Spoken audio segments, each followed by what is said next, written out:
University of Asia প্যাসিফিকের ১০ম সমাবর্তন শনিবার সকালে রাজধানীর পূর্বাচলে Bangabandhu Bangladesh China friendship exhibition সেন্টারে অনুষ্ঠিত হয়েছে।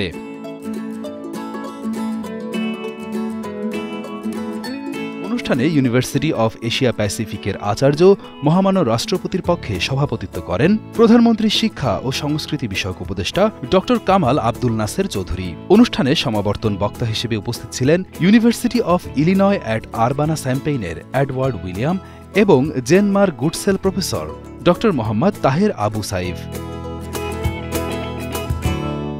এবারের সমাবর্তনে স্নাতক ও স্নাতকোত্তর মিলিয়ে ৫,৯৭৭ জন শিক্ষার্থীর ডিগ্রি সনদ দেওয়া হয়, যার মধ্যে স্নাতক ৪,২১৬ জন এবং স্নাতকোত্তর ১,৭৬১ জন। অনুষ্ঠানে বিশেষ অতিথি হিসেবে উপস্থিত ছিলেন বিশ্ববিদ্যালয় মঞ্জুরি কমিশনের চেয়ারম্যান প্রফেসর ড মোহাম্মদ আলমগীর।